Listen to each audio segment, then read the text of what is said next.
Okay, good evening everybody. Happy Friday. It is a very, very cold night here in Manhattan. It is March 4th, TGIF indeed. The markets got hammered today, but the Dow Jones Industrial Average well off of its lows. A lot of the high beta tech stocks are making new lows as well. So something that we were talking about a couple issues ago in the Behind the Street newsletter is to watch for a lot of these very high growthy names sort of start to bounce off of the lows, and everybody's going to try to be calling a bottom here. But what tends to happen is these stocks tend to bounce into their moving averages, and the 50-day tends to lead them lower. So that is exactly what we've seen. So we'll keep an eye on the market. That 10-year US Treasury yield did settle at about 1.746%, I believe. But tonight we're going to be talking about an interesting article out of Barron's that was talking about NFTs, or non-fungible tokens. So we'll talk about that tonight on the stream. Hey, Solo401 says it's Friday. Good to see you. Sub Solo401. Who else do we have? We have Bianca M. Good to see you. Paranormal Witness Girl. Jonathan Richards says good evening, Tom. Hey, Jonathan. Juan says hello, Tom. Ricardo says hey. Hey, Ricardo. Good to see you. War Walker from the 305 is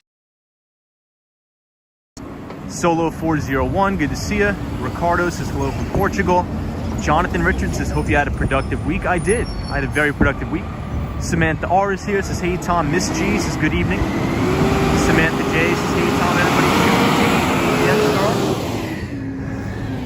girl. Welcome, everybody. So we're going to head uptown tonight. The Empire State Building is looking really good tonight. I think it is all lit up for Ukraine. Egan says, hello, Tom. Great to hear from you. Blessings and positive energy. Thank you so much. Rock Miller says hello from Detroit. War Walker says get some split pea soup with ham. Maybe we'll have to do that. Hemp Lord is here, says hit the like button. Audrey Art says hello, Tom. Happy Friday night. Good to see you. Miss Brown Eyes is here. G Hope. The one and only Michelle McGraw, our great moderator. Good to see you. Welcome, everybody. Blanket is here. Says hi, Tom. Good to see you. Happy Friday, everybody. Is it just me, or did this week fly by? Mike S is here. W Cleveland says hello, Tom. Direct to you from Kalamazoo. Very cool. Good to see you. Hemp Lord is here. Welcome, everybody. MJ is here as well. Says hello from Northeast Tennessee. We have a lot of viewers from Tennessee. I was actually looking at the YouTube analytics. A lot of our viewers are from Tennessee. I think Penelope is also from Tennessee. Falcon Space. What's up, Falcon Space? Says hey, Tom. And we have the Swan, as always, our moderator from Ireland. Good to see you, the Swan. Falcon Space, Sally. Minraj says good evening, Tom. Good to see you. Hope you're well, Minraj. Roy S says, Tom, mods in chat, wishing you all the best. Right back at you. Right back at you. So I think tonight, since we're here, Astor Place, we're just going to take a little walk by the IBM building, or the IBM Watson. And a couple streams ago, we actually talked about how IBM sold their healthcare unit, or their Watson healthcare unit.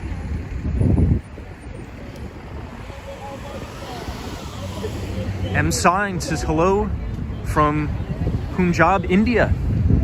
Welcome everybody from India, all of our Indian viewers. Hope you're having a good one. We are on East 8th Street and 4th Avenue tonight.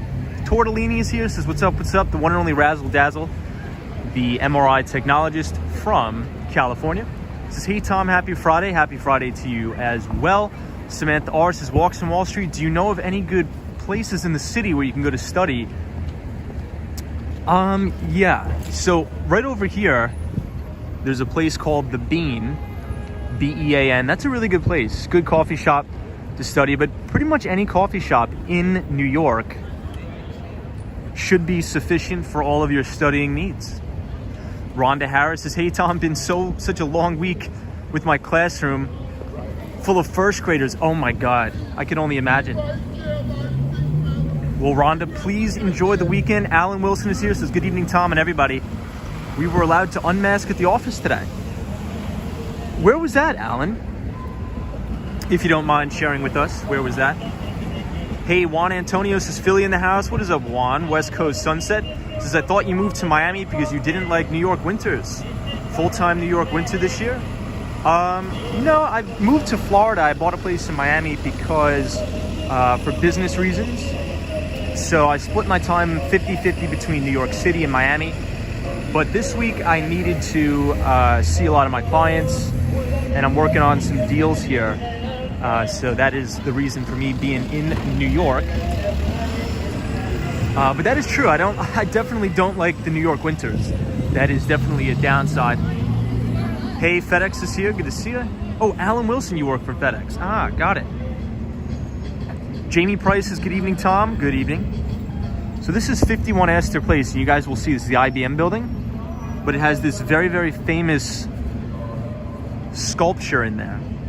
Otto is here, says hello, Tom. Hey, Otto. Good to see you. West Coast Sunset, good to see you. 2 Explorers videos. Thank you for being here as always. I see Jay says, hey, how you doing tonight? I'm doing good. Doing good. Should be a nice weekend. Should be a nice weekend.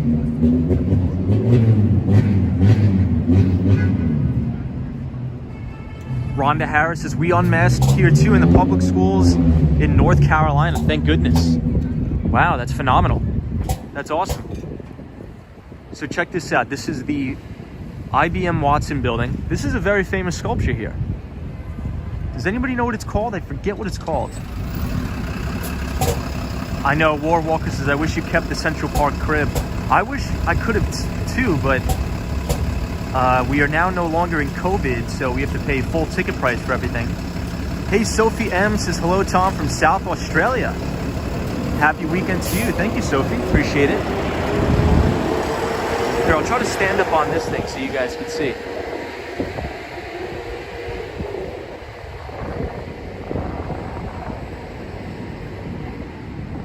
Hey, somebody says, hi, Tom. Start your engines. It's NASCAR weekend here in Vegas. Sunny and 80. Ooh, it's making me jealous. That's making me jealous. Joey is here. DWG. Good to see you, DWG. So everybody, before I forget, I just wanted to provide you guys with this really interesting article that I was reading today in Barron's. So if you type !NFT in the chat, the Nightbot will drop the link to the Barron's article. And I think it's a pretty interesting topic of conversation because a lot of people, I think that's the talk of the town now. Everybody won't stop talking about NFTs or non-fungible tokens. Should you buy them? Should you not buy them? So I think it'd be an interesting discussion for tonight. I see Daniel G from Buenos Aires, Argentina. Welcome to all of our friends in Buenos Aires, Argentina. Good to see you. Jason Francis says, hello, Tom.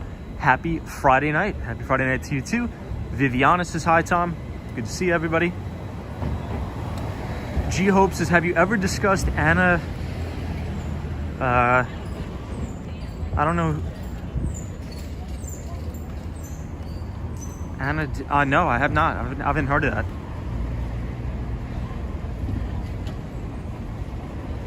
Yeah, Ken Glass says, TGIF, it's been hard this weekend. So maybe the Nightbot command didn't go through. I was having some spotty Wi-Fi issues. Hey, Elliot Wave Review says, hey man, do you think New York is dying, giving everybody who's moving to Florida or Texas? Do you think it'll bounce back? Yeah, so I've given my opinion on this multiple times, but I think it's a good question. I think that in a new world, right? So especially, look, I'll give you my use case, right? So I work in tech. I work in the tech sector. So essentially, in theory, I could really work from wherever I want. So I think as the pandemic exposed to many people that, hey, look, you can work wherever you want and still be as productive as you were in the office. Well, let's say if you're a family, you have 2 kids, and you're slam packed in a New York City apartment, but the husband and the wife both work in tech or in banking or whatever, and you have the ability to work remote. Well, why would you want to live in a 1-bedroom apartment? Your kids don't have a backyard to play in, things like that. So I think that's why you're seeing people move out to the suburbs for more space. You know, they want to provide a better life for their kids. And I think that's quite rational. So for me, when I made the move to Miami, it wasn't to say, oh, I hate New York City, so I'm going to move to Miami. It's no, I've understood core concepts of society that are fundamentally changing. I'm going to take advantage of that and now grow a network of people that I could do business with in Miami, right? And then hopefully in the next 3 to 5 years, I can create duplicity with that process and go from Miami to Denver to LA. And since I work in tech, it'll allow me to do that. So I don't think people will be leaving New York and never coming back, but it gives them an opportunity to expand their network in other cities. So hopefully that makes sense. Hey, Marty Lewis, good to see you. Hope you're well, Marty Lewis. Says, who is everyone moving? Good to see you, Marty Lewis. We are in the Village tonight, one of my favorite places. We are near NYU, New York University. Lewis says, good evening, everybody. Kathy Lyons, the one and only, says, hey, Tom and everybody. Good evening. I'm really enjoying your streams. Thank you so much, Kathy Lyons. It's good to see you. SUI812 says, hola. Jonathan Francis. Chris L79 says, good night, Tom and everybody. Have a good night as well. Cynthia Beal says, New York City equals foreign investments. I think it will bounce back. I just lost the comment. It's going so fast here.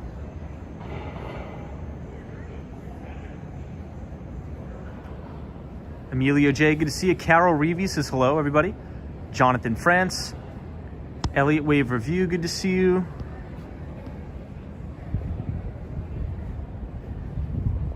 Hold on, my comments are going crazy tonight.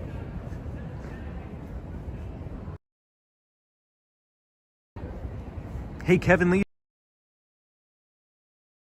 in New York City.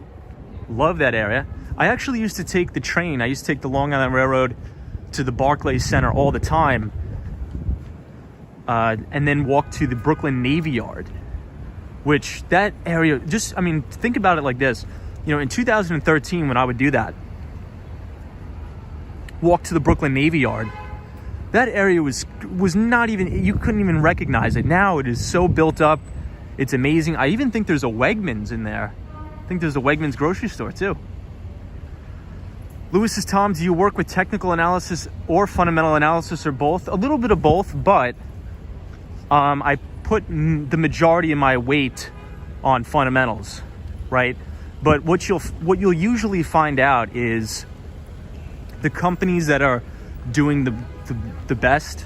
So in terms of increasing their revenue quarter over quarter, increasing their EPS or earnings per share quarter over quarter, have really high percentage of return on equity and very good pre-tax and after-tax profit margins. Those companies will tend to always have the best technical setups anyway. You know, so when you have a stock that's trading, you know, crazy whipsaw price action, also you have to make it up to me. You know, if you look at the fundamentals, that stock probably doesn't have good fundamentals. So if you look at a stock like Apple or Alphabet, Microsoft, in most cases during a bull market, the average volatility will be very, very low in comparison to like a penny stock that has no earnings, no.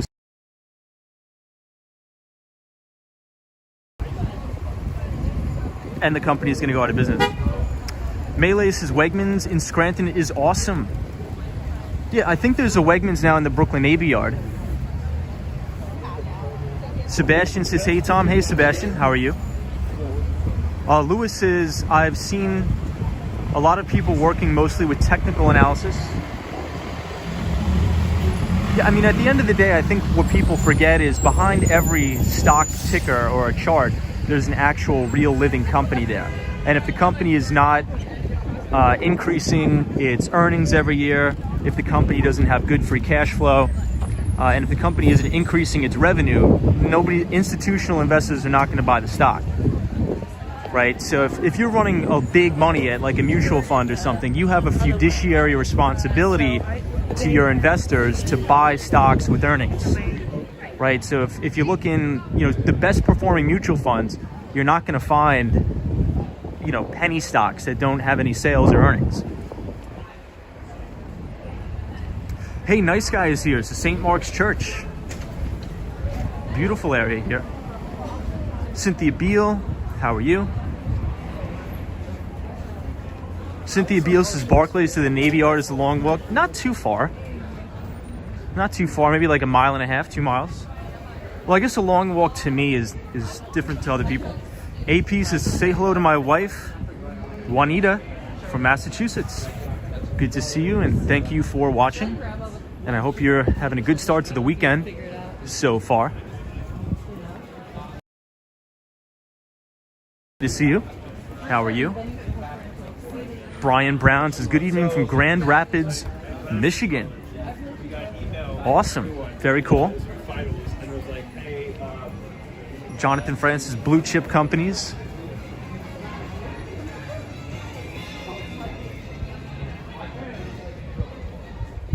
Judy D says, Tom, trying to keep in mind that the value of shares can and will go down, but we still own the same amount. Indeed.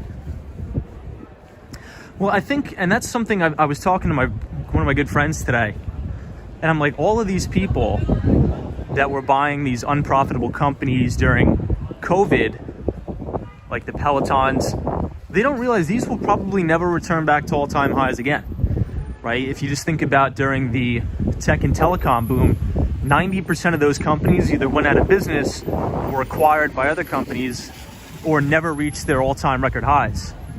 If you think about Microsoft, I think it took Microsoft almost 20 years to reach new all-time highs from its top in the year 2000. So I think a lot of people who have just come into the space, were investing, maybe a more novice investor, they have to realize that, stocks can go down and stay down for quite a while. So I think that's a good point. Hey, Jay says, if Russia takes Ukraine, how do you think that will affect the semiconductor manufacturing? Well, I think it'll be an issue mainly in relation to neon. So I was reading an article in Barron's that said literally almost 97% of all the neon that is used in lithography making comes from Ukraine and Russia. So that could be an issue if this war is prolonged. So let's hope the war is not prolonged, but then again, I think we heard from the French leader that says when he was on the phone with Vladimir Putin, supposedly it doesn't sound too good. So we'll just have to keep our eye on it. Hey, Curtis says, shout out to Curtis Bennett, Times Square, please. Good to see you, Curtis Bennett. Spontaneous says, just got some ice cream. What's up? That sounds really good right now. I hope you're well. We are in the East Village. Rhonda Harris is nice to see and hear it's less windy tonight. Yeah, you and me both. You and me both. Community counters, Judy D. Good to see you, Lewis. Good to see you. AP. Photos from around New York is here. Good to see your photos. Hope you are well.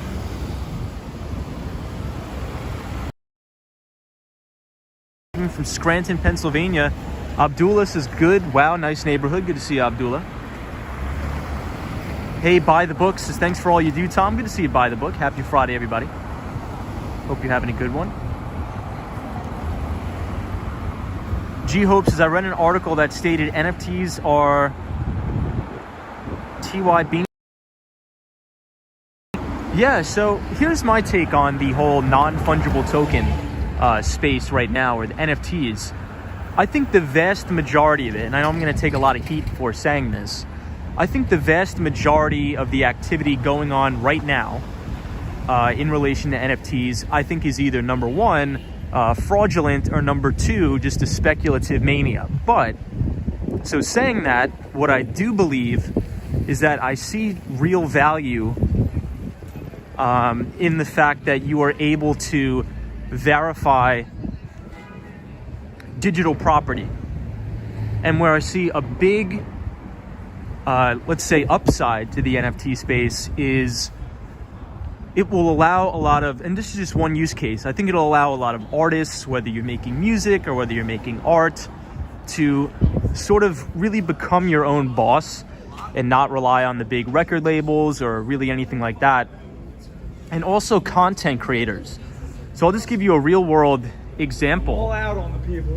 There's a YouTuber in New York now called Joma Tech.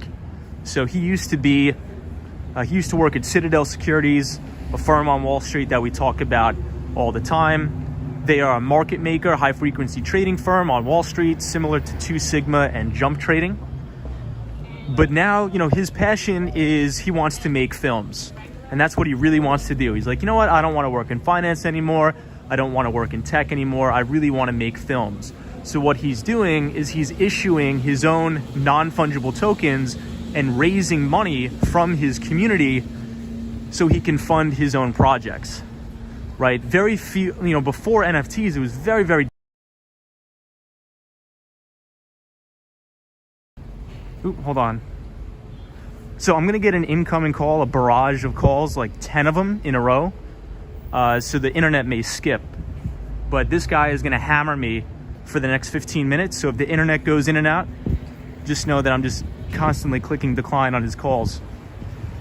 But yeah, that's where I see the real value in non-fungible tokens, is being able to have ownership over your own property, verify it, and even raise money from your audience to then go out and either make a movie. And that's just one use case, right? But I think the vast majority of activity that's going on right now is fraudulent, either pump and dump schemes, either ways for creators to do disingenuous things, or just a speculative mania overall. But that is just my view.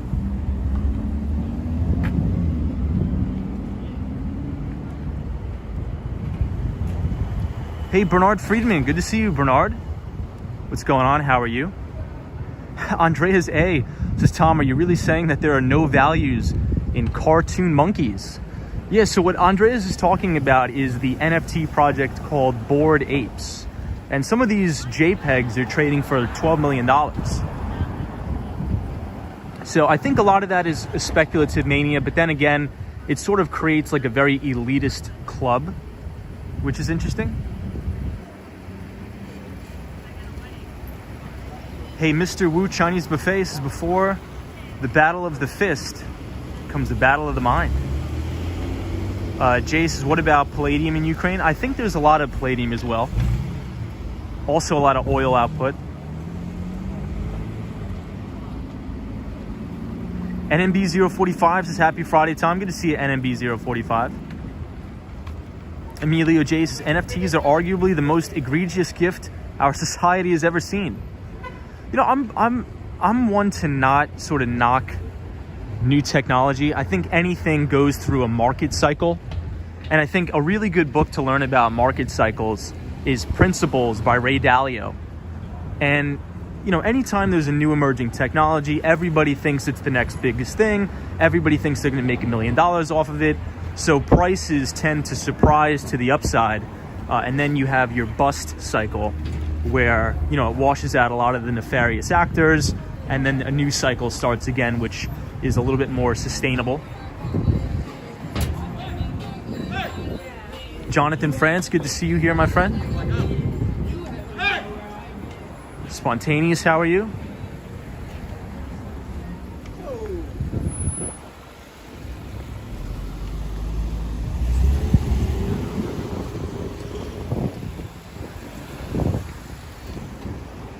No cucks allowed says, did you hear about the criminal in New York City that smeared on a lady's face?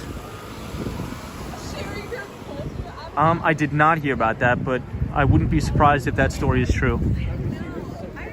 Lori E says, happy Friday, everybody. Good to see you, Lori. Jim says, Ukraine will out of oil in 4 years.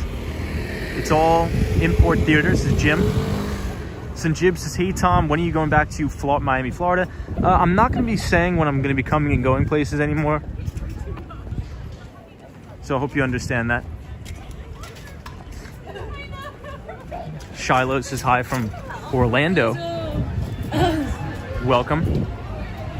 So speaking about oil, we were talking about, last week we did an extensive stream on the reliability of the US power grid, and we were talking about how outdated and egregious it was. And we were also talking about renewable energies and how important it is to make the transition to renewables. But what we were saying is that at this point in time, the United States does not have the ability to replace all of its energy with renewables. Like the demand or the amount of energy we are using, we can't replace with just renewable energies in and of itself. So Elon Musk actually just came out with a tweet. Elon Musk just made a tweet that said, I don't mean to say this, but we need to start increasing oil production as fast as possible, just so we don't have to buy it from dictators like Russia and things like that. So I think it's important to really focus on investing in renewable energy, having the renewables be the vast majority of the energy output. But you also have to be realistic and say, our infrastructure is not built for that just yet.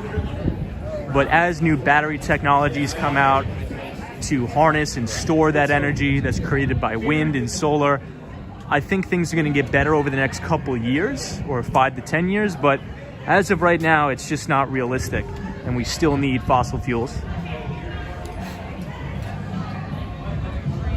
NMB045 says, the problem, Tom, is it feels like we've been saying at this point in time for 30 years. Interesting. That's a good thought. Mount Up 716 says, Tom is so popular now he can't give his schedule out. Hope to stay warm, Tom. Yeah, it's not just that, it's just I had a lot of crazy people, man. Elliot Wave Review says, thoughts on Keystone Pipeline for oil independence. We were energy independent before any of that. I think it just depends on, we need to allow the oil companies to drill in the United States. Mike S says, Tom, diesel is $4.79 today, spending $1,000 per week for local New York deliveries for my 18-wheeler. Oh my God, Mike, that is crazy. That's crazy. Roy S says, Tom, renewable energy is inevitable, but that is difficult and expensive. So renewables are actually getting extremely cheap. About 10 years ago, they were really expensive. I think the biggest issue, Roy, in my view, is we just don't have the ability to store all of this solar power. But if you type !power, POWER in the chat, !power, POWER in the chat, the Nightbot will drop a Wall Street Journal article, which was one of the best articles I've read in a long time, where the author outlines in detail the issues with the United States power grid and how we can get it back up to where we need to be. So I would really suggest reading that article. Fantastic article.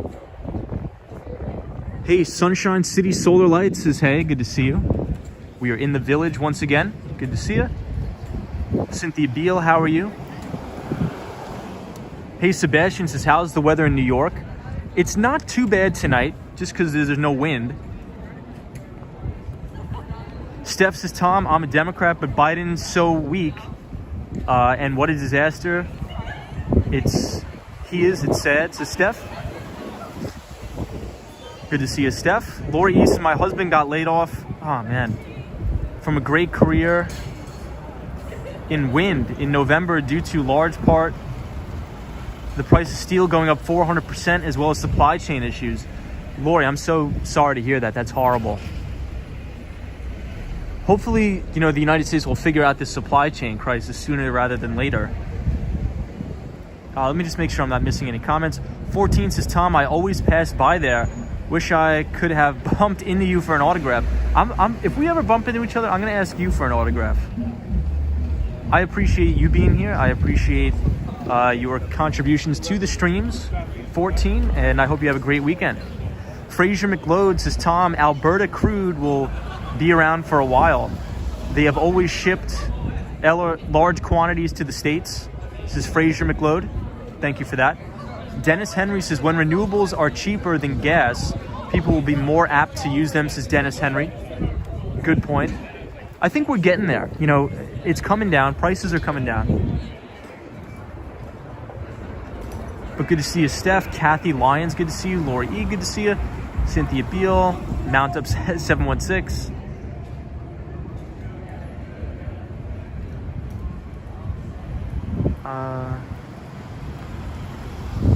Nice guys here. Good to see you.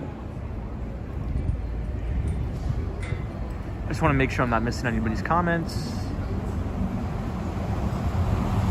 Hey, Matt. William. Good to see you. Wow, Razzle Dazzle 786 says, Tom, gas is over $5 a gallon in San Francisco. Regular is $5.25. Oof. That's crazy.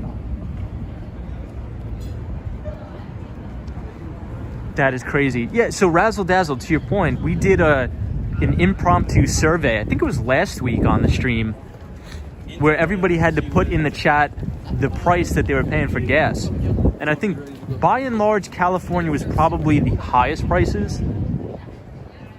I think we saw some crazy numbers in California, like $5.60, $5.25. But everybody, this is East Village Books right here. Great bookstore here in the East Village.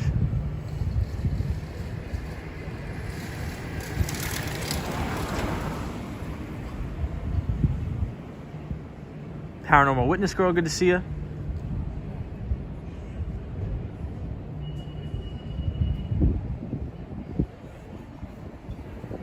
Sunshine Solar Lights says we should all start using renewable energies, starting by watching YouTube videos on how to use solar. I agree. I'm a big bull, very bullish on solar power, wind power, hydro power.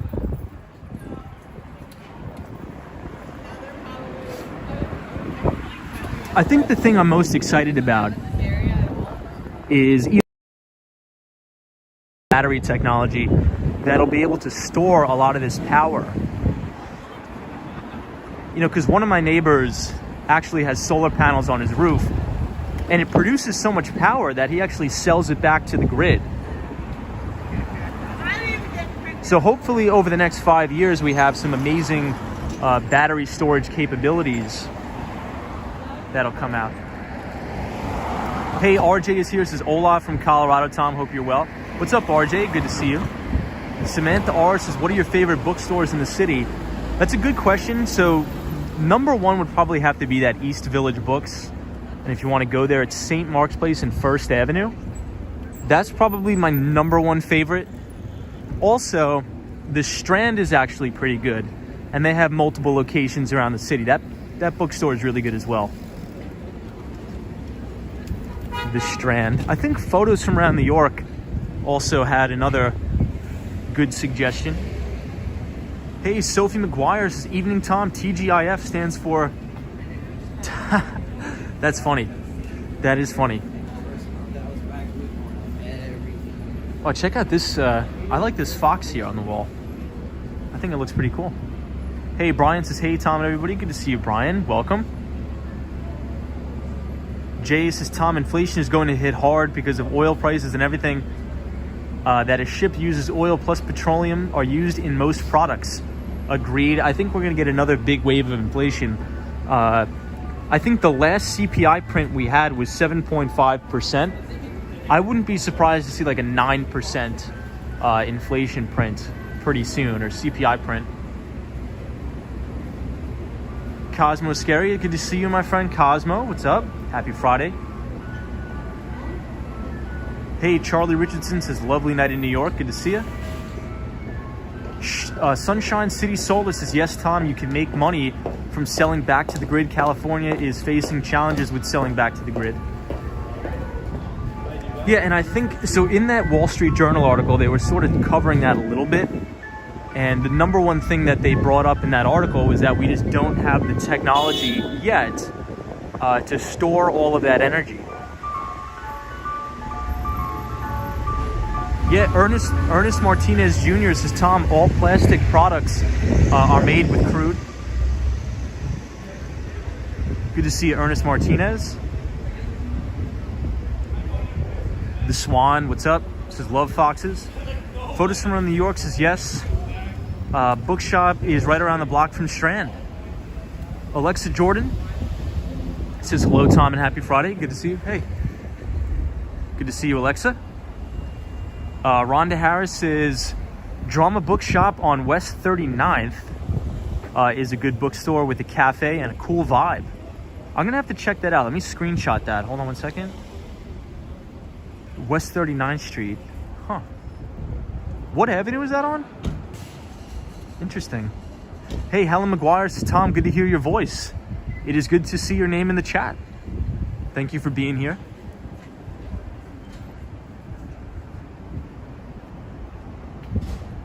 Yeah, someone says the ice cream truck is out in full force in New York.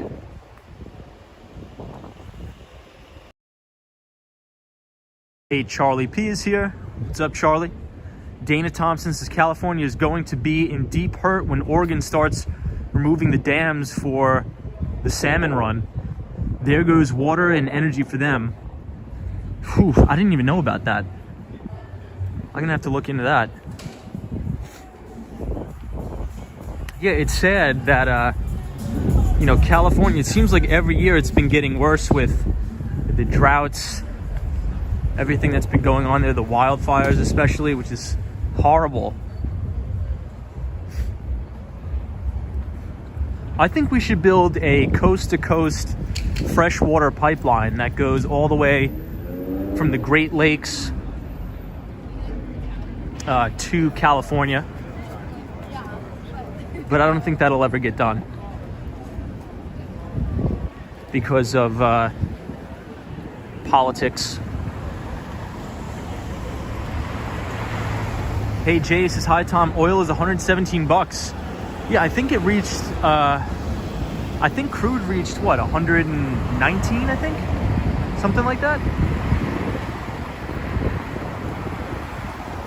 No cooks allowed says, rather have Arizona heat than homeless people everywhere. Okay. Photos from around New York, good to see you. Sally, welcome. Hey, Jeff, good to see you. Branter says, good evening, Tom.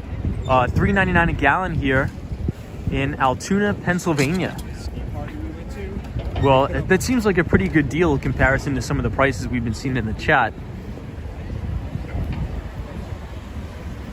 Hey, Rhonda Harris says, Drama Bookstore, West 39th Street near 8th Avenue. Maybe we'll have to check that out tonight if we walk up that way. I wonder what time it closes. Hey, Crazy Otto, good to see you. Charlie P says a non-stop pipeline equals 24-hour welding. So here we are at St. Mark's Place. This is really the main street here, where a lot of the college students hang out. Very big for partying and nightlife. This spot on the corner is actually really good for bubble tea. Very good spot. Hey, Eric Kaufman says $3.79 for 87 tonight in Tennessee. Good to see you, Eric. Mike S. Lori E says $4.19 in Central Illinois. Wow.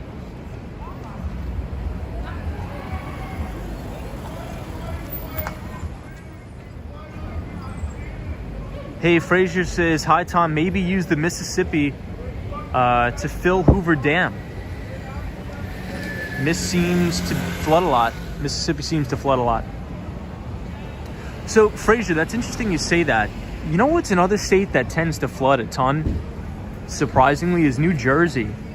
A lot of towns in New Jersey, oftentimes during heavy rains, because it has so many rivers, you'll hear of these really horrible floods that sweep cars away. There's a lot of damage to people's homes. New Jersey is really flood prone too, which is unfortunate. Hey, Adam is here, says driving LA right now, cheapest gas is $5.45. Holy crap. Adam, good to see you and God bless you, my friend. Dante Rose is here. Good to see you, Dante. Robert says, Tom, it is $5.69 here in San Francisco. I think I may take a visit to San Francisco this summer, just to let everybody know. So be ready for that. Hey, ST says, do you find it amazing how many people choose to drive in New York? I do. So I personally don't drive, to your point, ST, but there's a lot of people that drive here. I think just driving is too much of a liability. The main reason why I don't drive is because I don't want to have things to think about. It. Person that I want to have a very light backpack on my back, if that makes sense. I don't want to have to worry about things. I don't want to have to worry about getting a ticket, the car insurance, the registration, getting scratched up. You know, is the car going to get towed if I didn't park it correctly? I can't afford to think about any of that stuff. So I just take the public transportation. But, you know, for some people, you know, maybe they have their reasons for driving. But New York, I seem to get around pretty well. I think New York has a really good public transportation system. Also in Miami, I have with getting around with the public transportation system, but then again, maybe I'm a little bit more patient with public transportation than most people. But you know, we'll have to see. Yeah, ST says makes sense.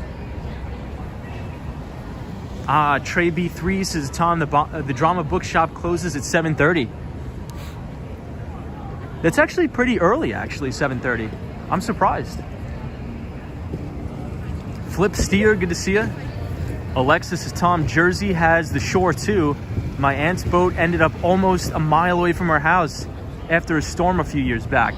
You know what was crazy, Alexa? That's a good point you make. During Hurricane Sandy, all South Shore Long Island was nuts. Places like Oceanside, there was literally boats in people's front lawns. It was wild, crazy. For all of you who remember Hurricane Sandy, that was just an unbelievable storm for New Yorkers. Crazy.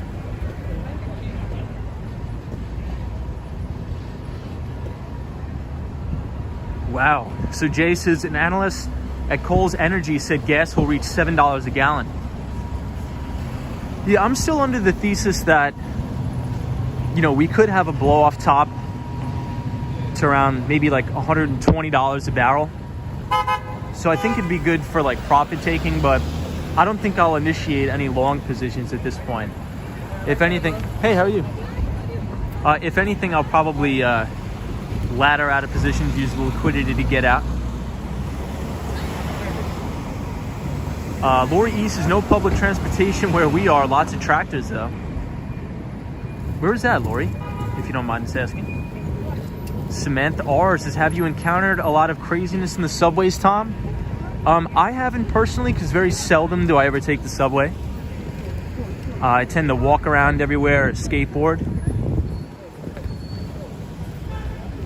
I just don't really want to take the subway.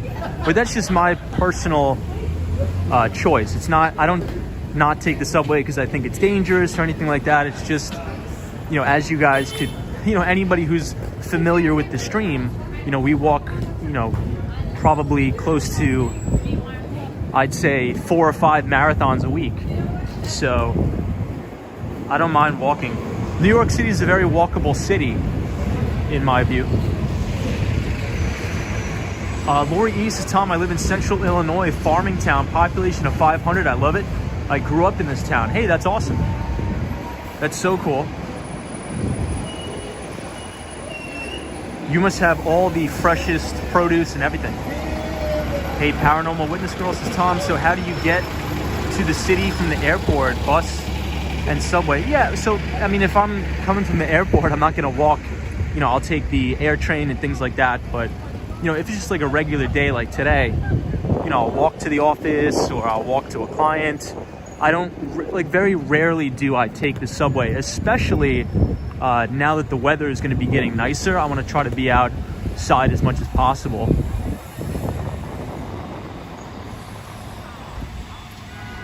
Hey, Tony says, Tom, I couldn't imagine waking up every day knowing I voted for the idiots that are responsible for the fuel prices and killing people. God bless Ukraine. Thank you, Tony, for that spiel. Animal DL says, hey, Tom, I'm on the train now back to work and enjoying your live stream. Thank you as always. Thank you for being here. I appreciate it. Alexis says, I'm in upstate in Albany. and we drive a lot up here. We have public transportation, but not as convenient as New York City system. Yeah, I wonder how that is up there in Albany. I think you guys have the Amtrak train too, don't you? I think you could take the Amtrak right from Moynihan all the way up there. Hey Ron, says Tom feels so bad for farmers getting ready to work the fields with the high oil prices. Same. But you know what? A lot of farmers that I know, surprisingly I do know some farmers, mainly because, you know, I'm in a lot of, on Twitter there's a lot of very niche groups you can be in. I'm in a group for commodities hedging, and there's actually a lot of big time farmers that are like almost experts in commodities futures, obviously because, you know, they have to do it. It's not like it's something that they want to do. They have to know the futures market, trade different commodities for hedging purposes.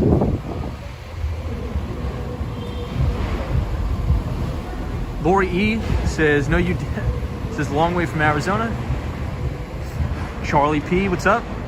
Hey, Crazy Otto says, you've been voting for them for 40 years. Wake up. DWG says 2 buses went on, no passengers. Yeah, so a lot of these buses, they do a loop around to the yard for maintenance.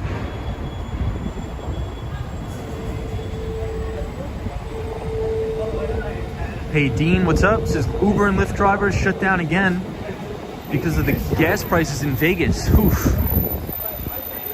Crazy.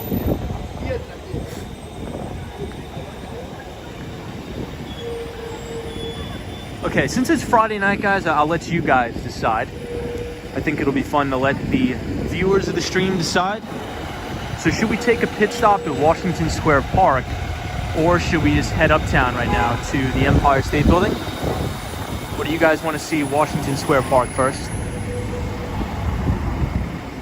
Hey, Jerry Kobe's here. Wheat futures ZW have been limit up the past 5 days. I know. I think that was the first time since World War I that wheat futures went limit up. Crazy. So Jared, to your point, that's insane. Well, because I think the vast majority of wheat production is in Russia. Is that correct? Okay, everybody's saying go to the park. All right, we'll go to the park. Hey, we'll go to Washington Square Park. Robert, good to see you, Robert. You know, the past couple streams, we've been spending a lot of time down here. So New York University, the Stern School of Business, has one of my favorite professors of all time, which is Professor DeMonaran.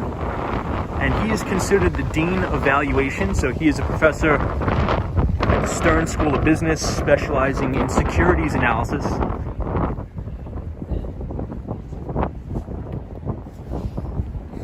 Hey, Jerry Covey says, yes, Tom, Russia and Ukraine, aka the Black Sea wheat market.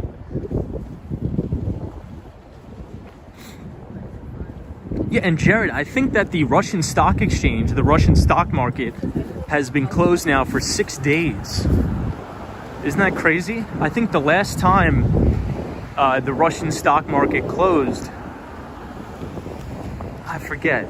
Could anybody Google that? I think it was after World War I or World War II, and it was closed for 75 days. So I wonder how long it'll be closed now. Obviously, you know, Vladimir Putin is trying to stop people from dumping Russian equities. So it's sort of like, let's hold off on that waterfall cascade.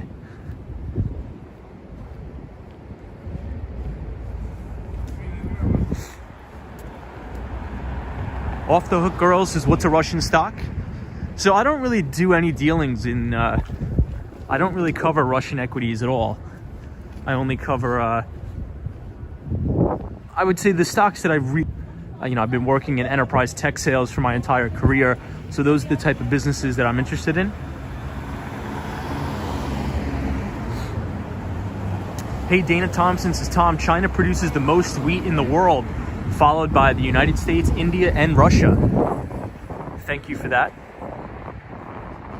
Mets fan 1023 says, Tom, look at the Chinese commercial paper market. Yeah, we've been writing about that for the past couple behind the street newsletters. That is the one thing that concerns me the most in terms of the big macro picture out there that could cause everything to melt down, is that Chinese commercial paper market. It's actually undercut the lows of 2020.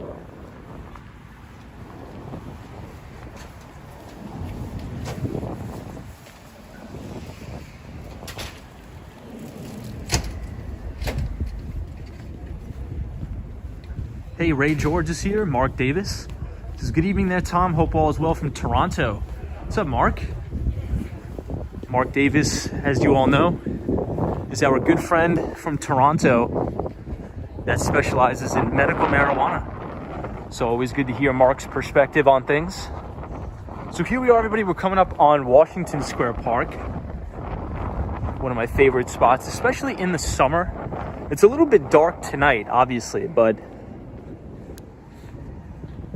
on a summer night in Washington Square Park, you can't beat that. Phenomenal. Hey, Ray George says, what's up, Tom? Where are we headed tonight? So we wanted to take a quick stop. We're going to do one lap around Washington Square Park, but I want to see if we can make it to Columbus Circle. So last night, the stream was horrible because, I enjoyed the stream. You guys were fantastic, but the internet service was so bad. So let's see if we can make it all the way back to Columbus Circle tonight without any internet issues, but we'll see. Hopefully we can make it.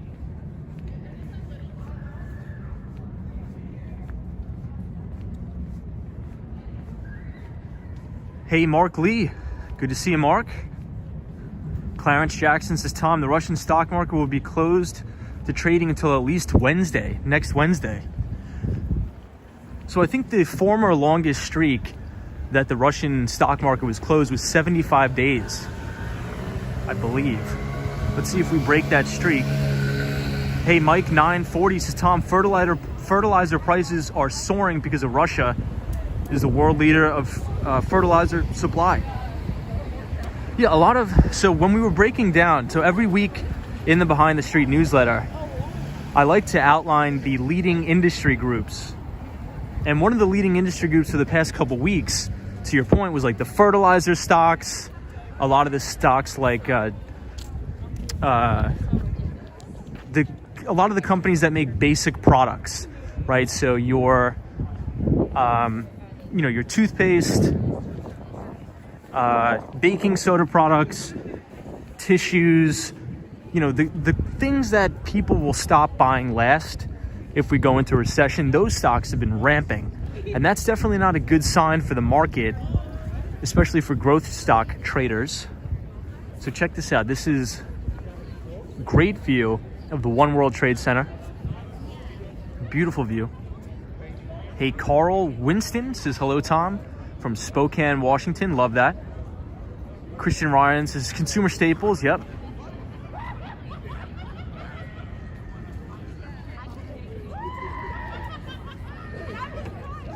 Gustavo says, just walked through the I Am Legend movie set. One of them, though. Very cool. Awesome.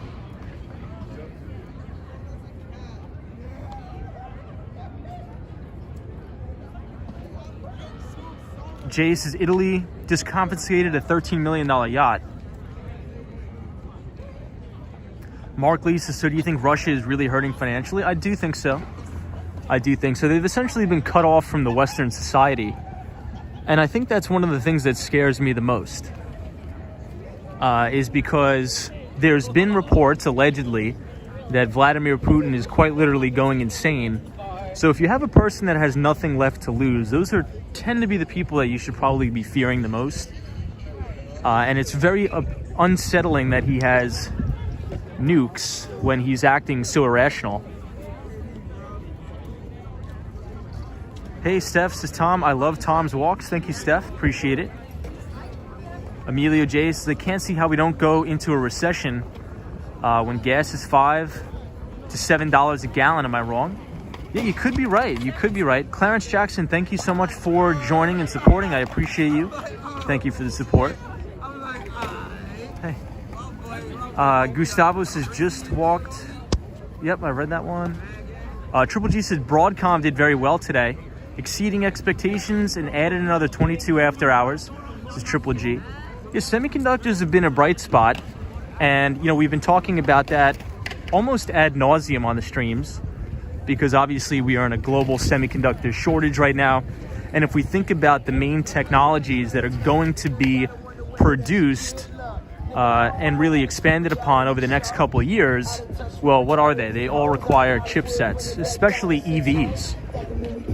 If we compare how many semiconductors or chips go into one EV in comparison to a regular internal combustion engine car, it's almost double. I think it's like 2,000 chips are required for the production of just one EV. So it's almost double. It's kind of crazy to think about.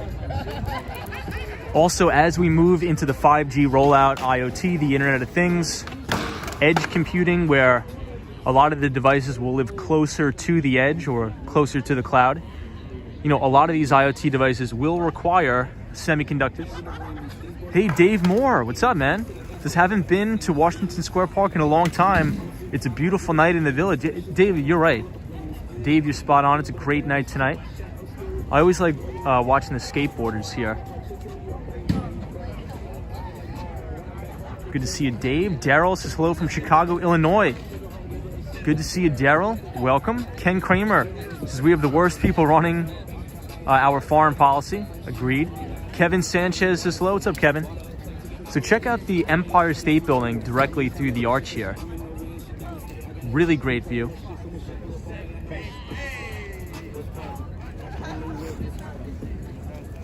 Yeah, so I'm seeing a lot of chatters or commenters in the chat talking about how they're seizing a lot of the Russian assets.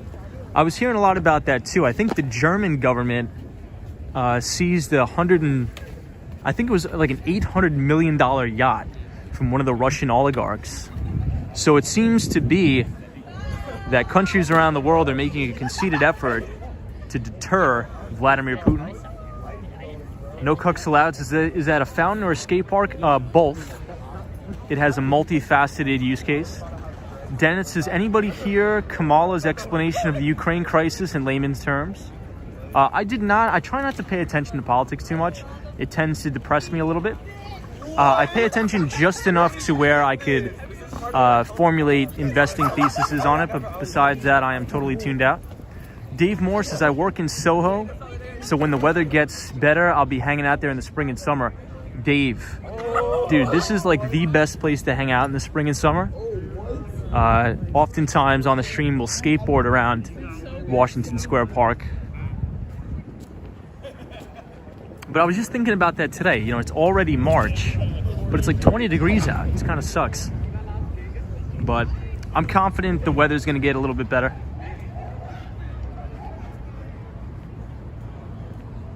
Hey, Jay Curtis says Putin should be nominated for medicine he cured. Interesting. So I think the Empire State Building is lit up for Ukraine. Let me try to zoom in, see if you guys can see that.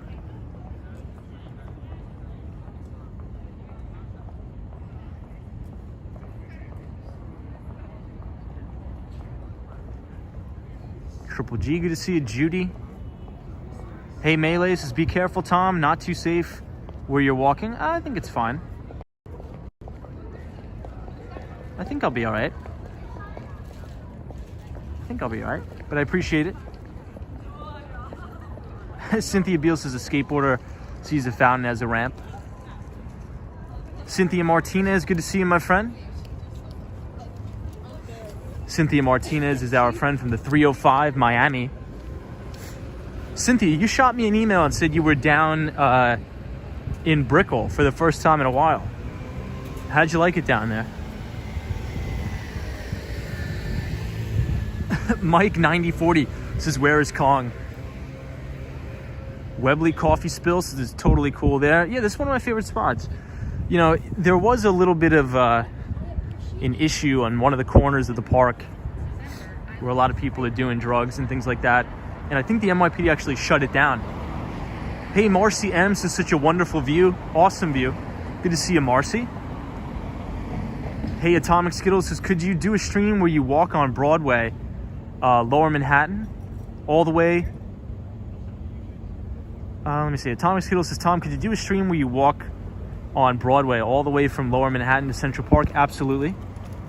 Absolutely, we will do that. I think we'll probably do that when it gets a little bit warmer out, because unfortunately in Lower Manhattan, and I used to work in Lower Manhattan for many years, in the winter it's miserable down there because the wind is crazy. So my office used to be right next to the Deutsche Bank.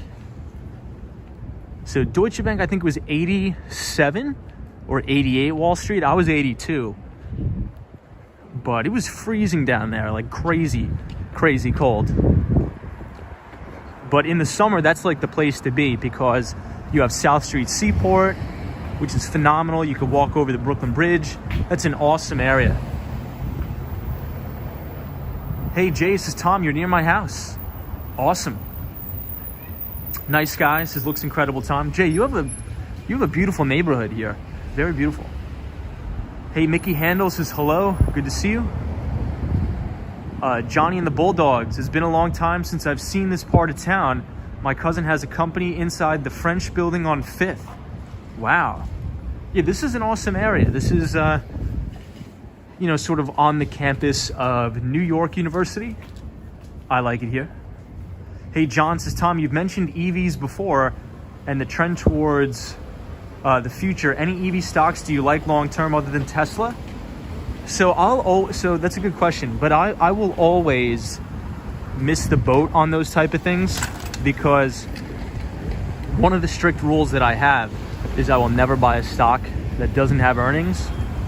So a lot of those speculative EV plays, I will always miss the boat on it. So until they turn profitable, the only thing that I will own, all but indirectly through an index fund, is Tesla. But any of the others like Rivian that has no earnings or no sales, always I will miss out on those.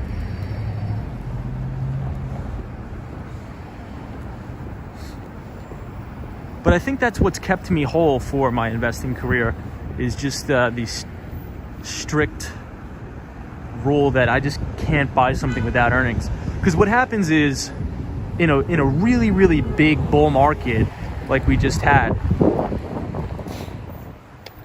Oh, hold on, let me close.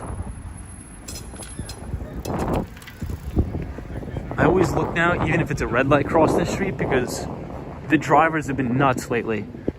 So in the biggest bull market that we had just recently, coming out of the COVID pandemic, you've noticed all of those like high flyer stocks, the hype stocks, they've gone up thousands of %. But when the market turns, these things come back down to normal. And that's why you've seen a lot of the very high beta growth stocks like Peloton, Zoom, all of these are now back to where they were trading before COVID, right? So they did a complete round trip and everybody lost all their money. But if you stay away from the stocks that don't have any earnings, they tend to go down less during bear markets. So for example, Peloton is down 97%, but I think Microsoft is only off like 15% from the highs. Hey, Juan Rosales is here. Alex Jackson says, tuning in from Cleveland, Ohio.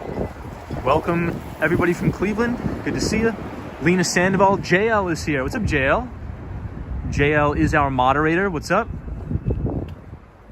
Hope you're having a good Friday. Triple G says, Tom, NEO isn't profitable either. Yeah, so I think NEO is the Chinese EV company.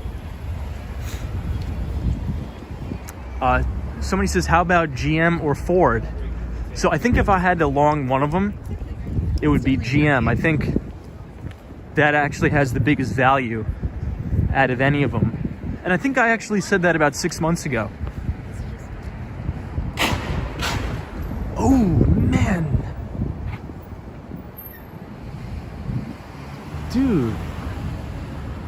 You guys didn't see that, but that guy rocked that curb and just took off. See, and that's another example. I don't know what's going on in New York this past week. The drivers have been insane. I saw just even on the stream yesterday, we saw like 5 people blow red lights. I always look now before I cross here. People are nuts. Crazy, man. It's the same thing in Miami too. Miami, the drivers are horrible.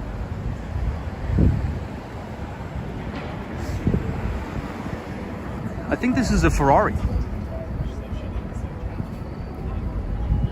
Hey, Carl says, I've heard this new New York City tax is causing a lot of people to move out. I haven't heard about a new New York City tax. I think the thing that they're talking about is if you live within the 5 boroughs in New York City, you have to pay not only New York State tax, but New York City tax as well.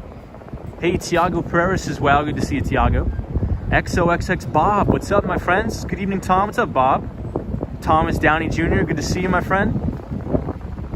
Jonathan France, always good to have you here. Melee says, drivers are probably smoking. Carl Winston, good to see you. Emilio J says he thought that was a shooting. No, I think he was going way too fast and he hammered the curb. But it's like, what is the rush? Where are you guys gonna go? Like, look at all the traffic. Man, I just stepped on all that broken glass. That's what I don't get why these people speed in New York. Yeah, even if you pass 2 or 3 cars, you're just gonna be the first person to the next red light.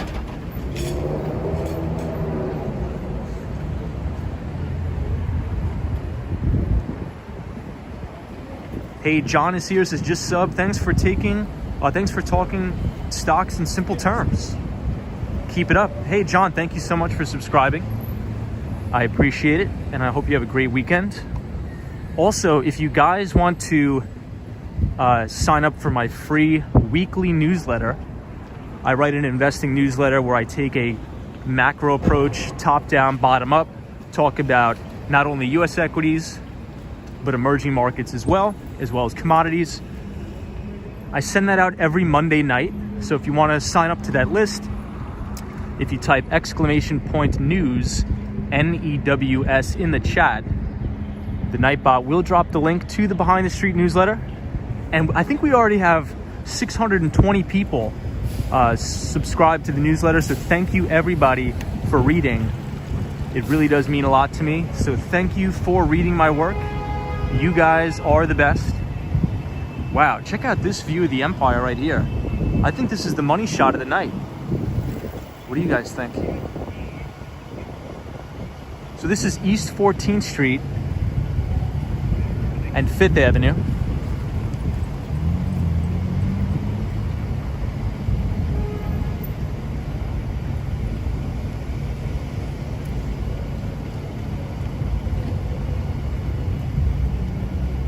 Hey, Murray Turbert says, is it cold there? I think it's about 30 degrees. Hey, Bagels and Walks says, Empire looking glorious. Be safe on tonight's walk. Thank you so much for that. Thank you for saying that. I appreciate the well wishes. Lily Ray says it's beautiful. Hey, Lily, what's up? Lena Sandoval, DJ Mike, what's up? Says, long time, bud. Good to hear you again. I'm always working these hours. Mike, good to see you.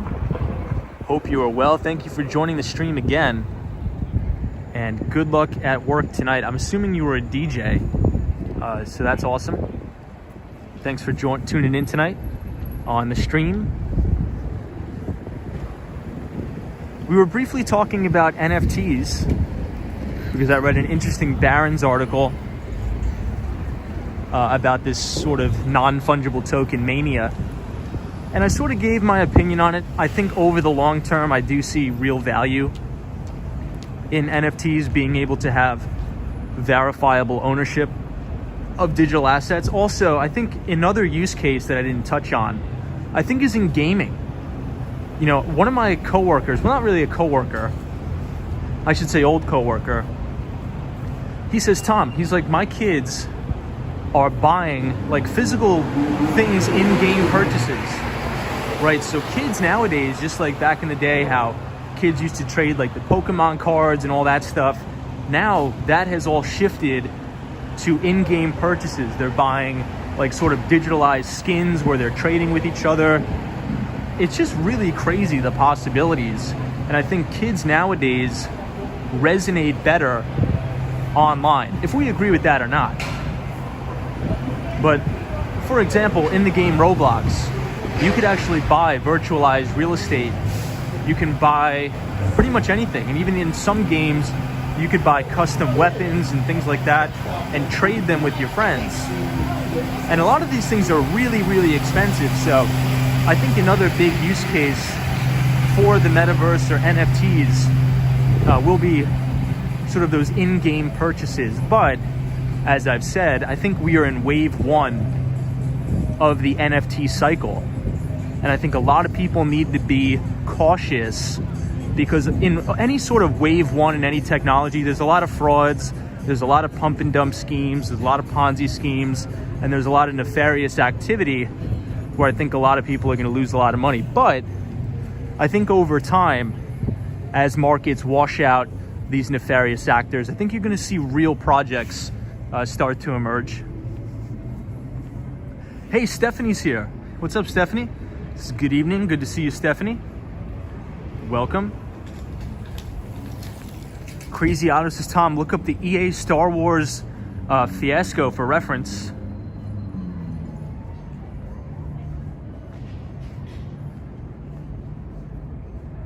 Webley Coffee Spill says that's where Meta is going soft.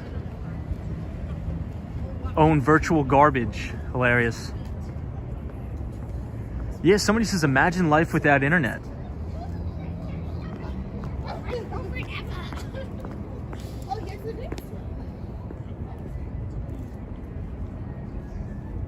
THYOSC says, I would disagree. Yeah, I think it's a topic where a lot of people have all differing opinions, and I value all of them. Pixelogic says, Robux is the kids' official currency. Shannon says, thanks for the walk. Be safe out there.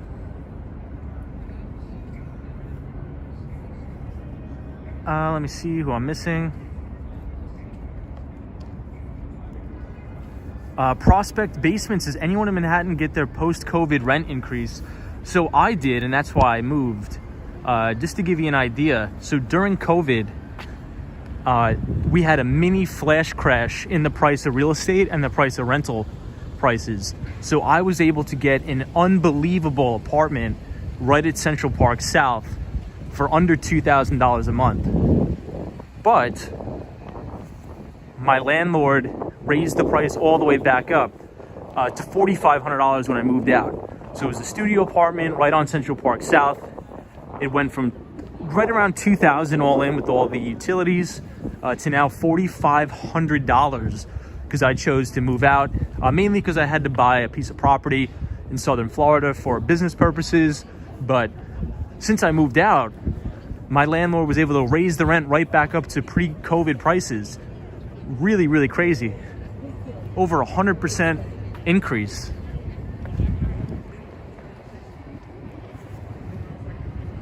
R25 GF4 says, Tom, do you feel safe walking the streets in New York City at night? Heard that the crime has skyrocketed there. Yeah, I mean, crime is up, right? I'm not going to deny that and lie. Crime is up, right? But I think we mainly do the majority of our walking in Manhattan.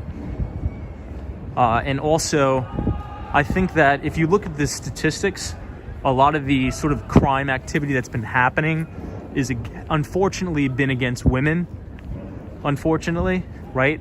And I think that's just because criminals are cowards, so they try to go after the easiest targets. But I mean, knock on wood, thank God we haven't had any issues.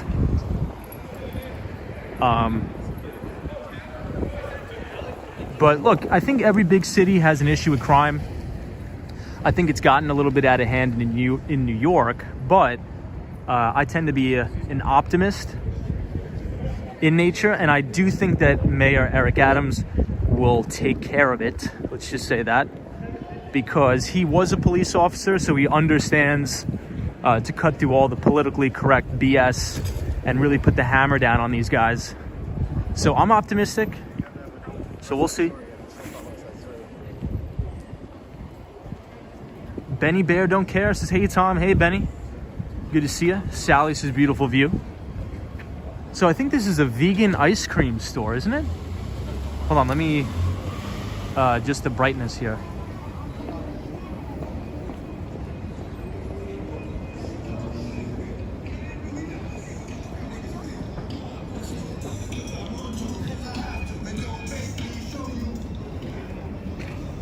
Cynthia Beal says, Tom, I grew up before the internet existed.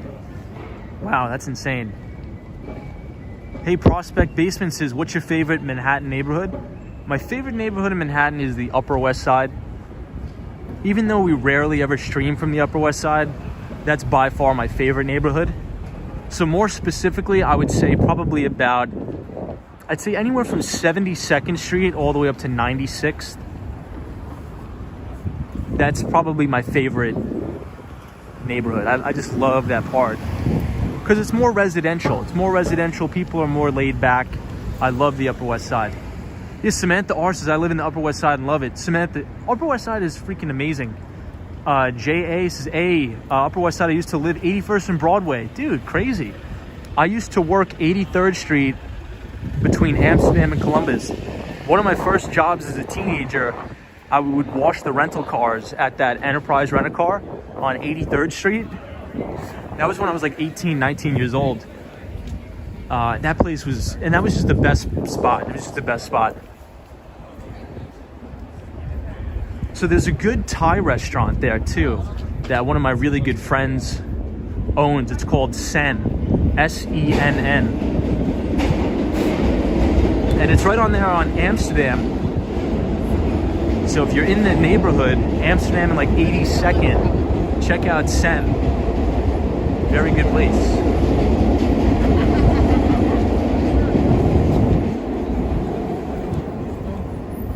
Hey, Gilbert is here. What's up, Gilbert? Says, hi, Tom. Hey, Gilbert. How are you? Smee Media says, Tom, I went to high school on the Upper West Side near Columbia. Very nice. Yeah, I think there's Brandeis High School. Am I saying that right? Brandeis High School, I believe. I apologize if I'm not saying it right. Hey, Prospect Basement says, Tom, Hell's Kitchen here, but may move to Brooklyn soon. What part of Brooklyn? So I actually used to live in Greenpoint, Brooklyn. And that was a really nice neighborhood. Very, I should say like very sort of hipster, up and coming neighborhood, but yeah, I had a really good time. So the way I would get home though is a little bit weird. The easiest way to get to Greenpoint from Manhattan, or at least where my office was, I would take the 7 train from Grand Central Station to Vernon Jackson Boulevard in Queens, and then I would walk across that Pulaski Bridge, and my apartment was like the first house across that bridge, if anybody knows what I'm talking about. But that was a really nice place. Walking over that bridge at night wasn't the you know, a little bit sketchy, but it was a nice place.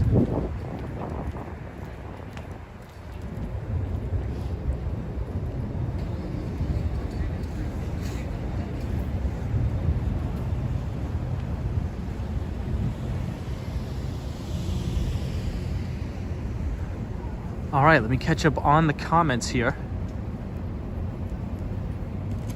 Hey, Big Easy says, see plenty of NYPD cars as you walk. Many more than here in New Orleans. Don't suggest you bring your stream down here yet, says Big Easy. Good to see you, Big Easy. Pixelogic says, Tom, you probably have more concerns with traffic than crime. I don't drive, so I'm not too concerned about the traffic. J.A. says, Bushwick, Williamsburg, Greenpoint. The maturation process of hipsters. Hilarious. Marty Lewis says, I'm in Hell's Kitchen and I like it, but I would love to be back on the Upper West Side. Lived in the 70s on West 70th Street from 1973 to 77. Yeah, so here's the main reason why I like the Upper West Side. Because number one, you're right near Central Park, right? And that's a big plus, especially if you're a runner or something like that. But also there's a lot of good coffee shops, a lot of good restaurants. You know, anywhere between 79th Street and 90th, there's like a restaurant on every corner. And you get a lot of good access to the trains too. You know, if you jump on the 2 train, the 1 train, you can be in Midtown in no time. And you don't have the traffic or the noise of Midtown. It's nice. It's not like it is in Midtown. It's really, really nice. Man, you guys are making me want to get a place on the Upper West Side now. Prospect Basement says, Tom, Upper West Side is nice because I could choose between Central Park or going downtown. Yeah, also Riverside Park too. Riverside is really nice.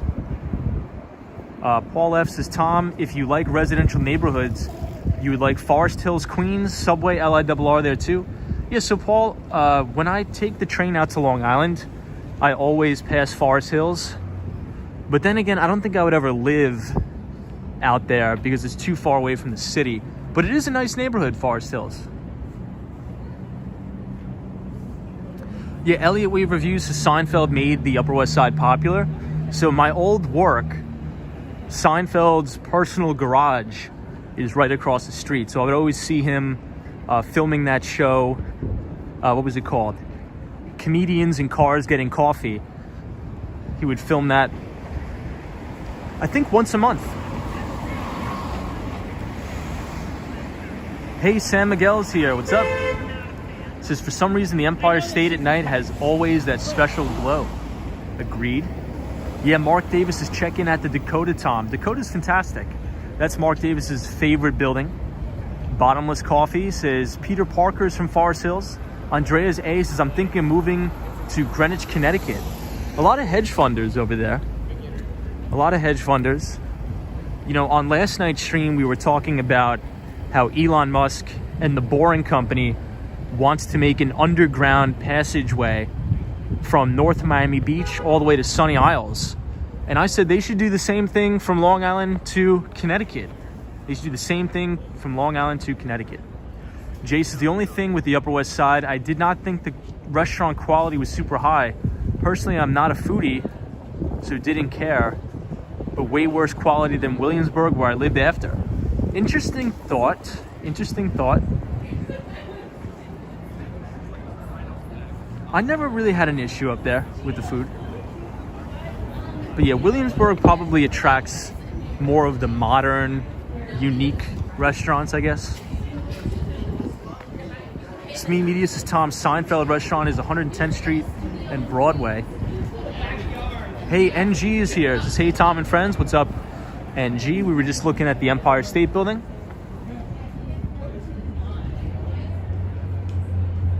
ANUSUA says, how much path do you cover in a day, Tom? We probably walk about 6 or 7 miles, I'd say. Would you guys say that's right?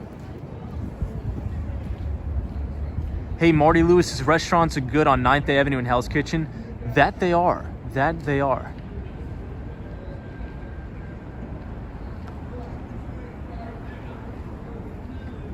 Good to see you, J.A.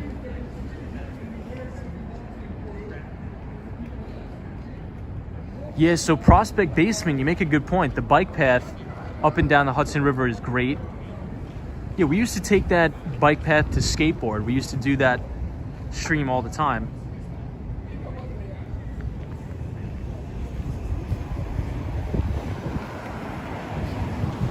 Okay, so we are right outside the Flatiron Building here on 5th Avenue. Madison Square Park is to our right. And I think the original Shake Shack is right here in Madison Square Park.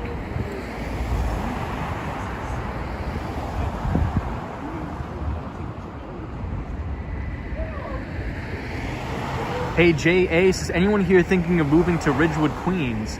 I have some friends who moved there. Really quaint, artsy, affordable neighborhood. Interesting. So Ridgewood, I'm trying to think of when the last time I've been to Ridgewood, Queens. I don't even remember, actually. Is Ridgewood, Queens next to the Metropolitan Oval? Or I think that's Maspeth, Queens. Hey, Christina, Tom, that is a great amount of walking. Is this regular business in Manhattan on a Friday? Yeah, I mean, I think just where we were, it's probably a little bit less people because everybody's going into Midtown, probably Koreatown to hang out for the weekend, for Friday. Ah, okay. So everybody's saying Ridgewood borders Bushwick, Brooklyn.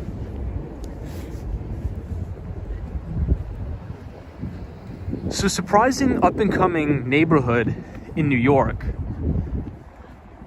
is East New York. And East New York is, pretty rough.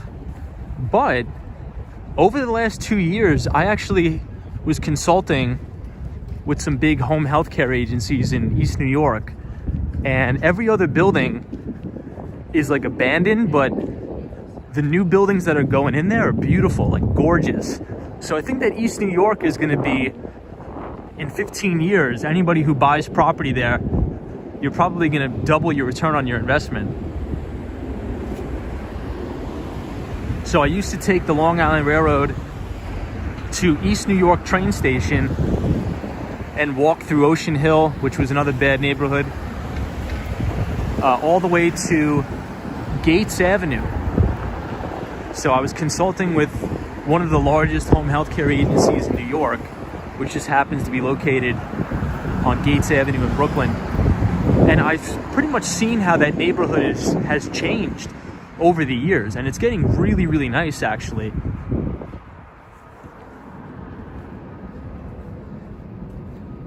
AG says, what do you do for work, Tom? I'm in enterprise tech sales.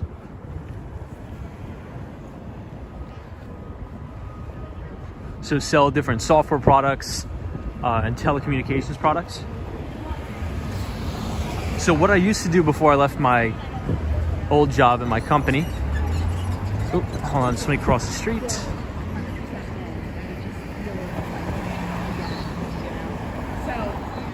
yeah, I'm glad you're coming in May, and I hope that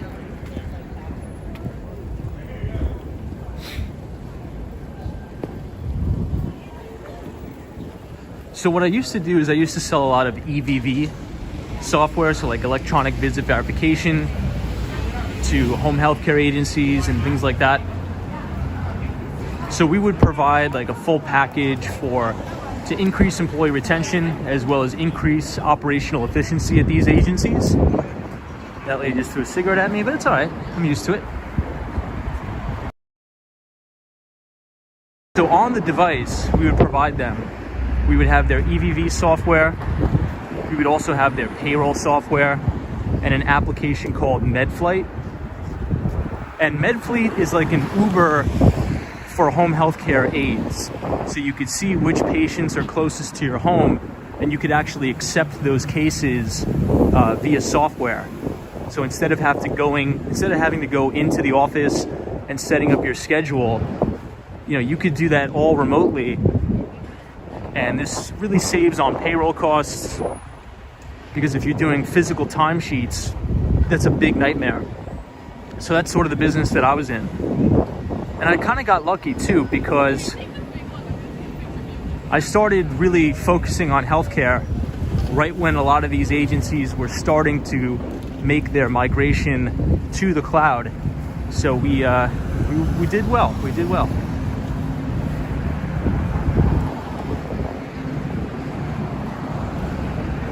All right, let's cross the street here. AG, thank you so much. Appreciate it. Hey, Don C says, Skateboard King. We will have the skateboard back soon, I promise. Yeah, Off the Hook says Williamsburg already exploded. Williamsburg in some places is actually more expensive than Manhattan.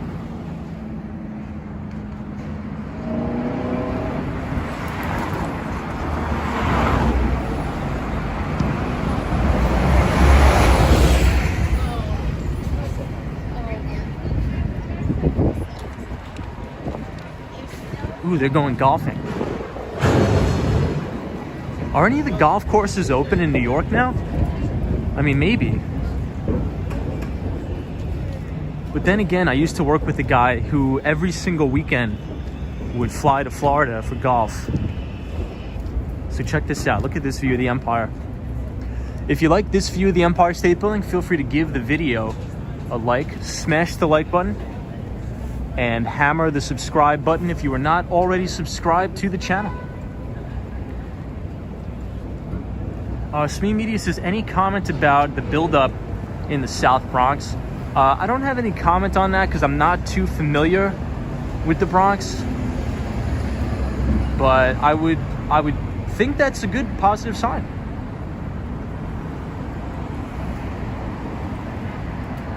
Man, check out that view of the Empire. I think that's probably the money shot of the night.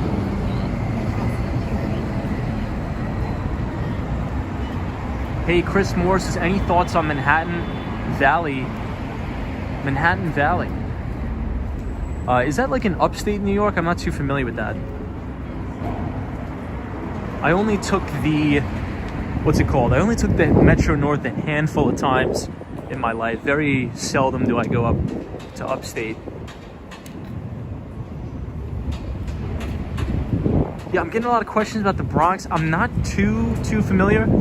I only spent like about a month in the Bronx, again, when I was at my previous job selling into healthcare. There's a lot of healthcare organizations in the Bronx.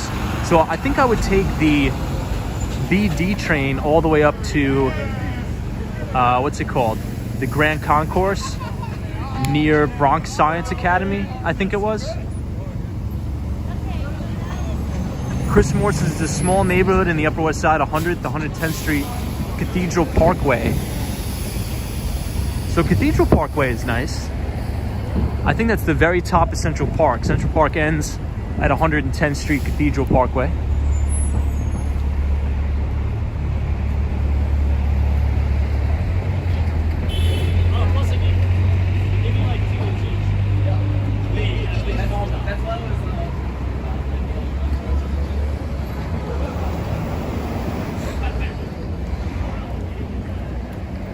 San Miguel, good to see you. The Swan, what do you think about the colors on the Empire State Building tonight? What do you think? Thumbs up, thumbs down, the Swan? What do you think?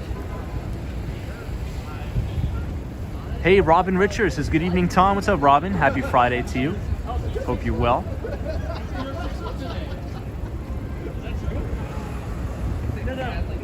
Bro, you're 6 foot.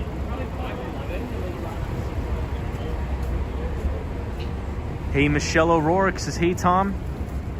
Hey, all. I am a proud mama today. I was playing with my daughter today while my husband is working, so I had her on the floor with me, and my daughter pushed herself on her knees to crawl for the first time. Yo, that is sick. That's awesome, Michelle. I sent the video to my husband of my daughter crawling for the first time. That must have been an amazing moment. That's fantastic.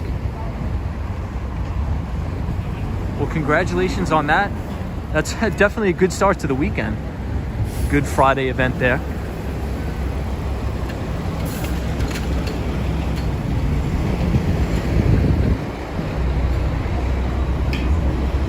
J.A. says, Tom thought Manhattan Valley was upstate.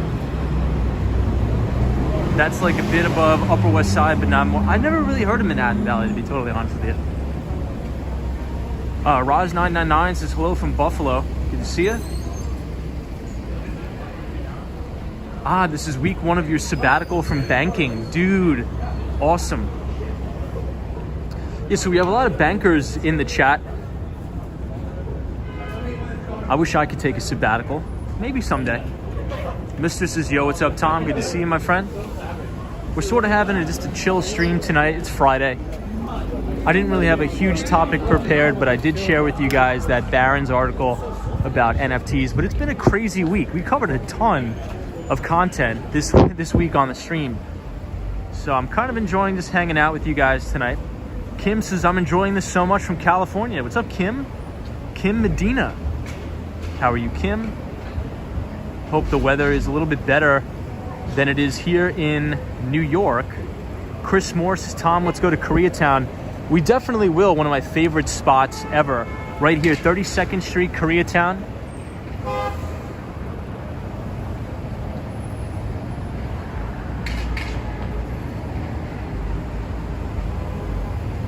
Hey, Beijing Charlie's here. What's up? Susan says hello, Tom. Everybody, what's going on?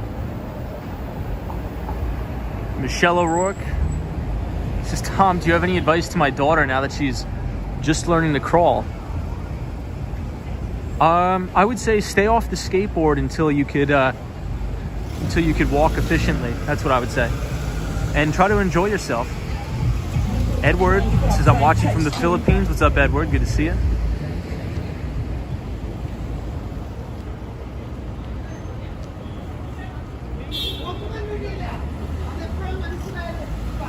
I don't think we have any moderators in the chat tonight.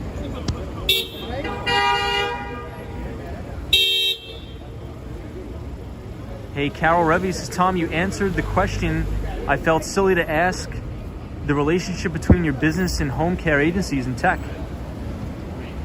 No problem. It seems like everybody, yeah, the drivers, look at how egregious the drivers are this week. In the crosswalk, clanging and banging everybody. But yeah, that was at my previous company.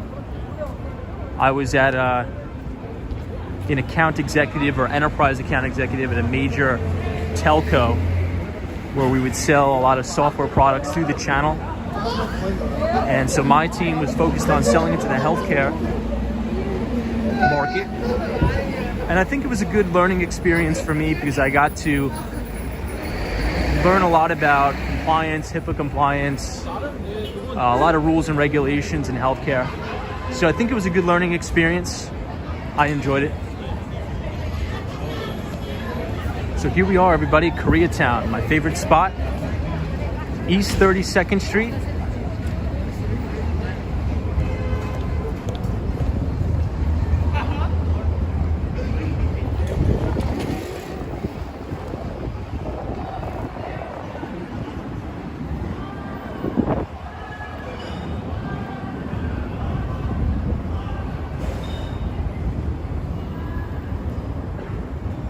This is my favorite Korean barbecue spot, Baekjung here.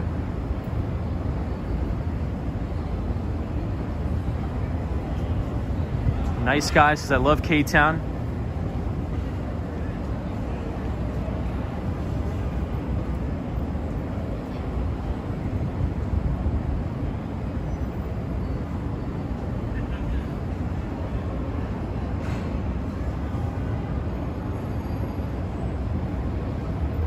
Yep, Webley Coffee Spills says, love that place with the cheese corn. Love it too. Hey, YouTuber says, I think you triggered a migration of New York City YouTubers to Miami. Yeah, Miami is a beautiful place. I think my top two favorite cities on earth is New York City and Miami. So I'm very, very happy about that today. I'm very happy about the move. Gilbert says, the big short squeeze today in the stock ticker INDO. I got some today. I've never heard of that stock ticker, but I'm happy you made money. Hey, Daniel says, Tom, New York City looks nice tonight. Yeah, New York City's looking good tonight. Big party scene here in Koreatown. A lot of people out, which is encouraging because, you know, I've been in New York City all throughout the pandemic, and this place used to be a ghost town. So it's really nice to see people outside again.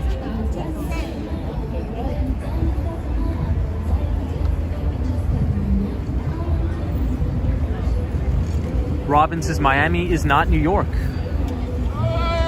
Oh, this guy's gonna get hammered.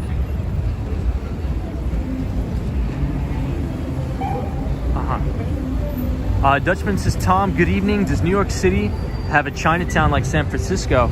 So we do have Chinatown. It is downtown, but also my favorite Chinatown is actually in Queens. So if you take the 7 train all the way to the end of the line, that is my favorite Chinatown. Hey, Elias says hello from the Dominican Republic. What's up, Elias? Susan says, Tom, I want to invest money. What is your advice? So I would first read the book, How to Make Money in Stocks by, by William J. O'Neill. I think that's a good book. And also the book One Up on Wall Street by Peter Lynch, as well as Jack Bogle's or John Bogle's book, the Common Sense Investing. And John Bogle was, I mean, unfortunately he did pass away, but he is the founder of Vanguard, and he is the pioneer in indexing. So dollar cost averaging into a low cost index fund such as the S&P 500. But I think before you even invest $1, I think you should spend a year just to familiarize yourself with the financial markets, because you shouldn't invest into things that you don't know about. So I think I would just spend a year learning about things and reading some books, speaking to a financial professional. Maybe you have a financial advisor or something like that.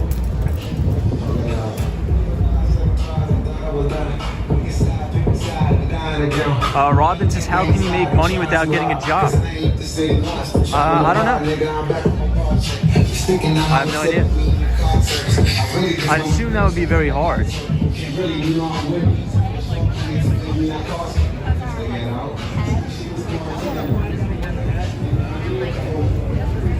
we are in Koreatown. This is Grace Street, one of my favorite bakeries here.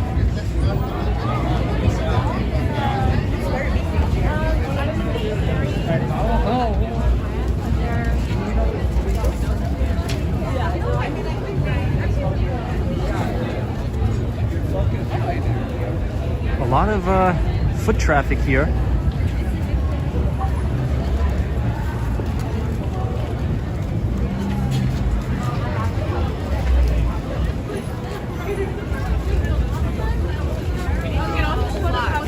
Are you the finance guy?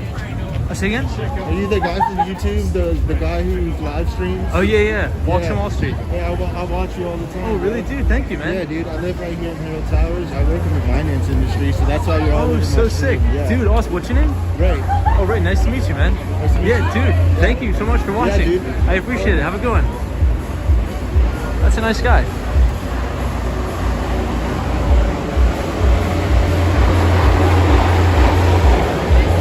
Hey, SME Media. Good to see you.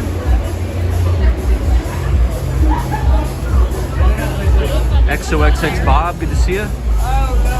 Yeah, I think we have to try to make our way out of Koreatown, but this is one of my favorite spots, but the foot traffic is quite high.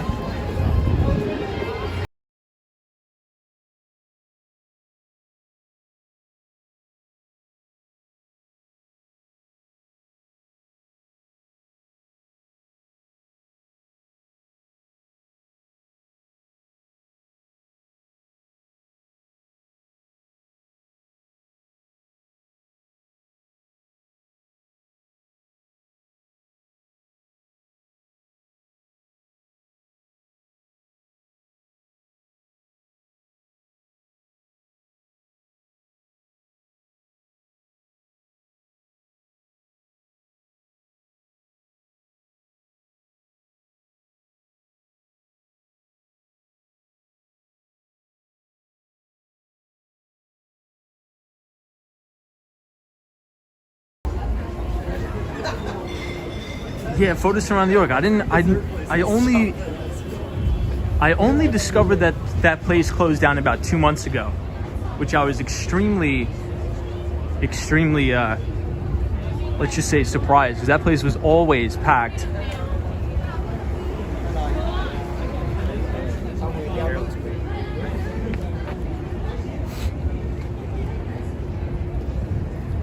Okay, so now we are here on West 32nd, 6th Avenue.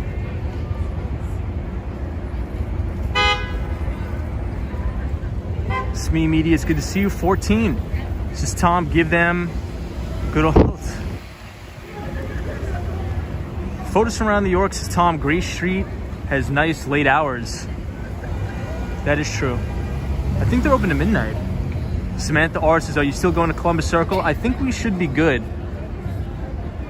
You know, last night on the stream, if you guys remember correctly, the Wi-Fi or the internet kept going down. But then again, all of the major carriers are starting to shut down their 3G network.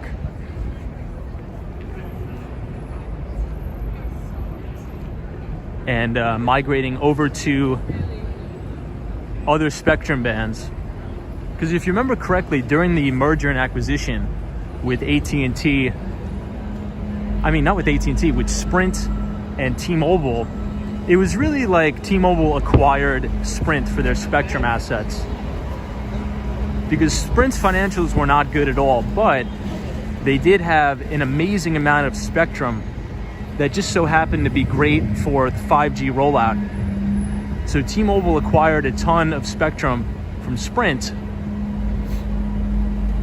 and now they are turning down that CDMA network. Mr. Tom, what do you eat?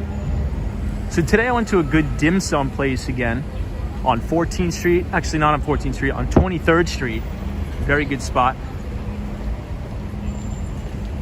Hey, Lindsay, what's up? Says, hi, Tom, just joined your stream. How are you? It's my birthday. Hey, happy birthday to you. Good to see you. We're doing good tonight. It's a little cold, but we're toughing it out. Beautiful night in New York. Somebody says, what camera are you using? We're using an iPhone 11. iPhone 11. Hey, XOXX Bob says, Tom, you're almost at 13,000 subscribers. That is crazy. Well, thank you everybody for joining. Appreciate it very, very much. And I think we're having a blast. I think we're having a good time. DJ Mike says blue and yellow for the Ukrainian flag. Yeah, so it's the same thing on Bank of America Tower too. So right here you can see Bank of America Tower and then Salesforce Tower. Obviously Salesforce is the enterprise software company. The founder and CEO Mark Benioff. And they just recently acquired Slack under the ticker symbol WORK. Salesforce coming off of a decent quarter, although their revenue growth was mainly from Slack, but a decent quarter nonetheless.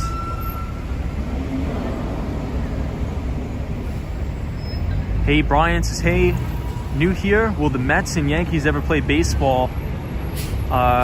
Been to New York many times. Was there 8 months after 9/11? Oh man. So yeah, I'm assuming that the Mets and the Yankees are going to play baseball. Yeah, I would assume that. I'm not sure when any of that starts. I'm really, really horrible on the on sports. Hey, Frank Gonzalez is here. What's up, Frank? So I'll give you guys one more shot at the Empire here. You know, a lot of people live in this building here, this Herald Square Towers. The guy that stopped us to say hello lives in that building. It's a nice building. Carol H, I believe. I don't think Carol's on the stream, but Carol. So we may have to stay below 34th Street.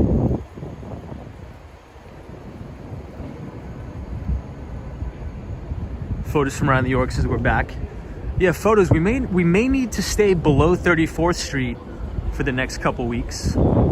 Hey Kim, thank you so much for the donation. Appreciate it, Kim. Thank you so much.